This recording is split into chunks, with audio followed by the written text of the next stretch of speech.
Hello everyone, my name is MJ Vilches of Doodle Notes, and welcome to part 1 of a series of videos that I'll be showing to you a TutLapse of how I did a Pokeball model.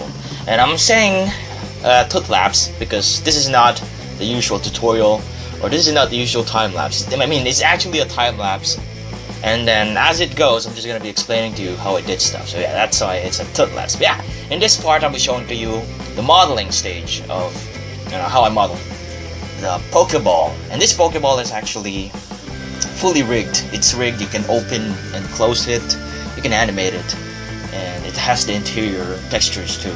So yeah, it's not really the perfect Pokeball model, Pokeball out there, but yeah, it could work.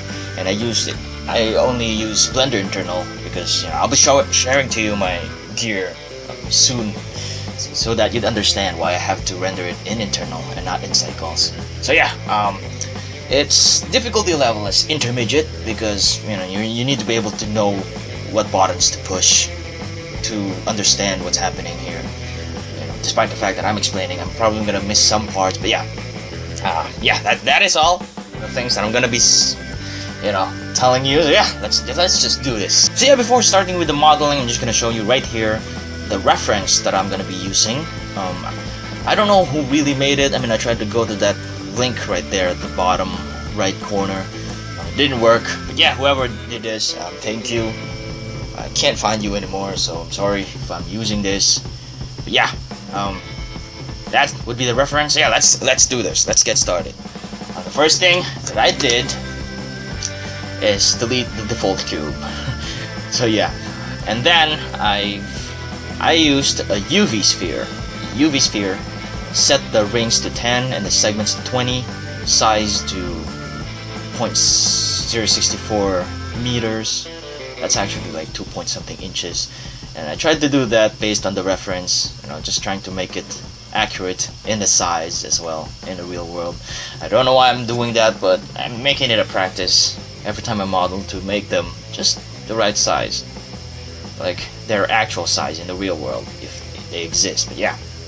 Here I'm removing the top part. I'm actually modeling this Pokeball from the inside out because I tried modeling this from the outside and it got really confusing afterwards. So I decided to model it from the inside out, and it turns out to be really easy and less confusing to model it from the inside. So here I'm starting with the inside, and then that circle thing right there where the button, the release button of the Pokeball will be. Yeah, I'm just trying to fit it. I'm just trying to make sure that there's enough vertices out there, in there, that would help me fit that circle, so that when I'm connecting them later on, I won't be, I would easily be connecting them because there's an equal amount of vertices. So yeah, I'm just gonna. Here I'm starting to connect them. I'm probably gonna duplicated that for the outer part and hidden the outer part to work on the inside part. Then I connected them using merge, Alt M. Yeah, here it's starting to look like a Pokeball. No, not really starting to look like a Pokeball, but yeah, I'm still working on the inside. And here I'm actually replacing the inside part right there. Here I'm just creating that outer, semi-outer part because there's going to be another layer on top of that. Yeah, here I'm replacing that part, the inside part, with another sphere that's facing upwards, not facing. The top part of the sphere is, pointed towards the top, where it's up. Because if you noticed it, the first sphere that I did, I rotated it on the x-axis 90 degrees so that the top part would face the front, and I did that for that circle thing, on the front right there. But here for the inside, I wanted to have a sphere that is pointed upwards so that I'd be able to texture it easily later on, because it would be difficult to texture the sphere if I'm texturing the sides and not the top one. The ones that really has the circle, it's gonna look really weird later on if I don't have that circle. That, you know, when you look at the top, you can see circles, see the rings clearly. So yeah, right here I'm connecting the outer part of the inner shell of the Pokeball. This is just the top part, by the way. And here I've duplicated the inside part to be the bottom. Then I just hid it so that it won't clutter the view.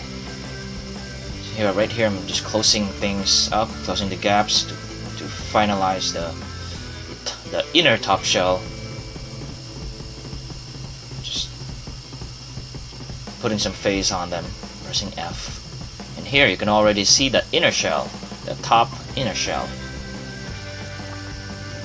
I'm trying to like emphasize the edges by adding an edge loop there.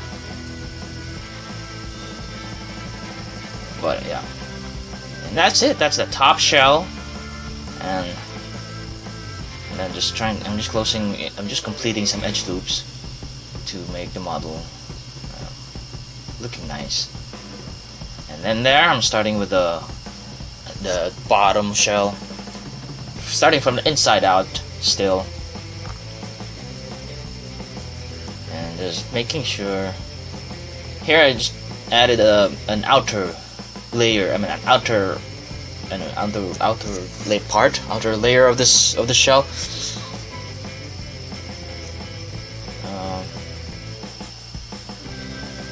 And yeah, and then I'm gonna be extruding that too, because according to the reference, in the circular part, the middle part right there should fit into the bottom part. So yeah, right here I made a mistake, and I don't know when I did that. Maybe when I'm creating faces, but yeah, I made a mistake and I'm just correcting it right here. Just closing up, just merging just the inner layer with the outer layer that I added. And then here I deleted an excess edge loop which I produced when emphasizing edges on the upper shell of the Pokeball. Yeah, just connecting and emphasizing the edges by adding an edge loop, because if you added the subsurf modifier, it curves. The edges curves it. The edges curves. So you just need to add another edge loop to emphasize the edges. Or you can add the edge split modifier, but it doesn't work well for me, so I did not do it. So right here, I'm going to be extruding that area to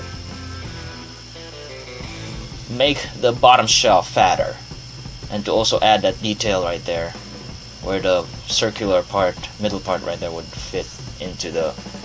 It's like that's where the lock will be. That's where the Pokeball would lock, so that it won't be opened. Yeah, right here, just trying to make it look good. Fixing some edge loops, and then I made a mistake. I failed to select those faces right there before extruding, so I missed out on that. And trying to like align that would probably make the outer shell look awful, so I decided to do it again. Because I want everything to be even, and if you try to fix that, you're gonna lose the evenness of it. So I did it again, same process, just trying to fit that there, and then closing the gaps right there, closing the gaps, and there we go. We have the bottom shell.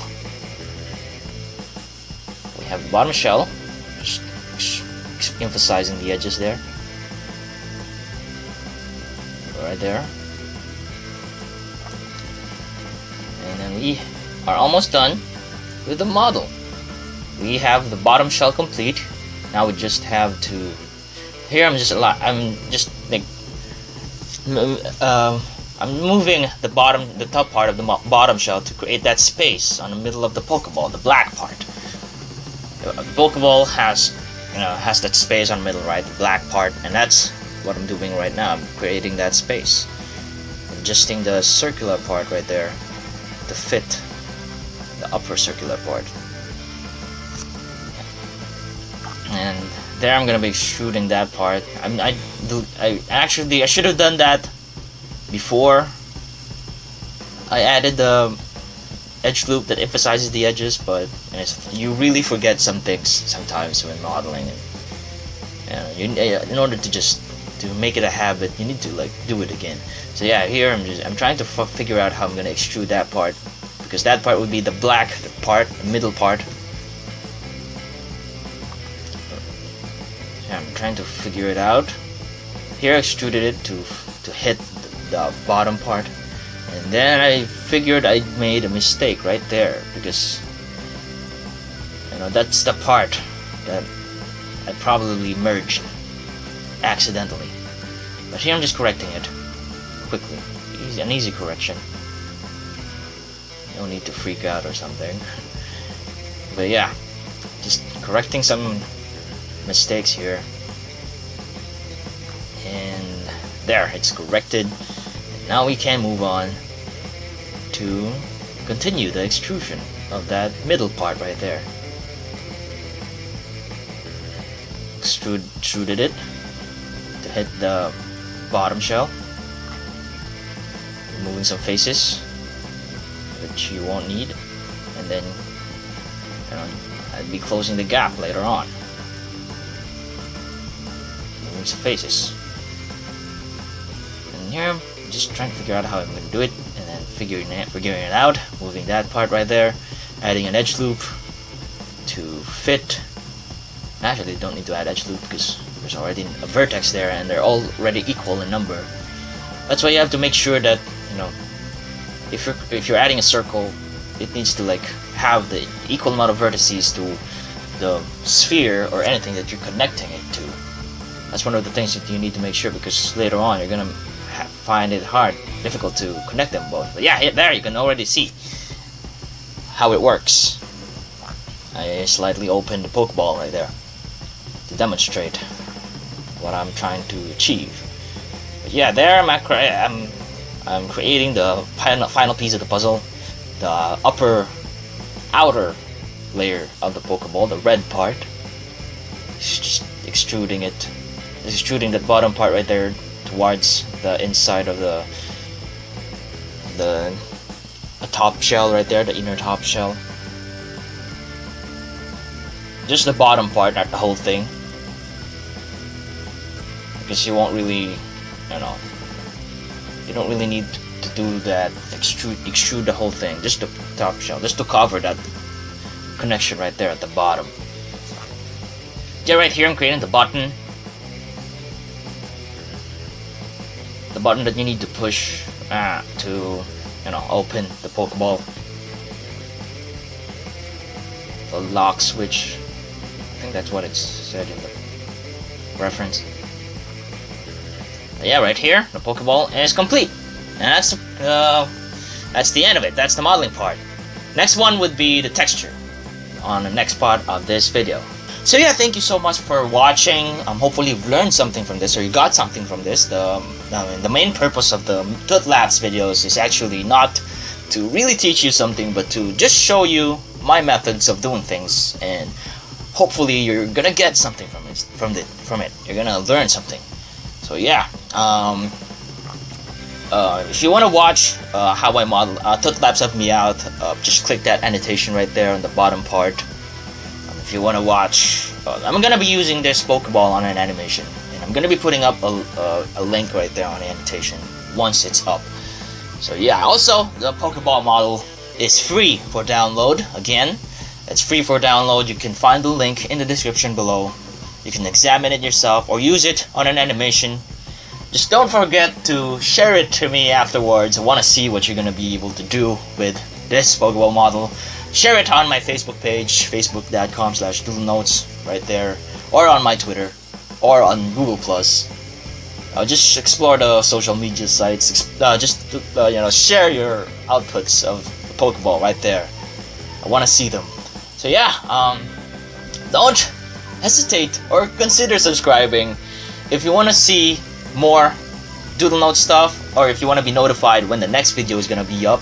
Next video will be the texture stage of the Pokeball. Just click subscribe if you want to be notified when it's going to be up, or if you want to see more stuff. And also check out my main channel. That's where I'm going to be uploading the main contents from Doodle Notes, which will be the films and the short films, live and animated.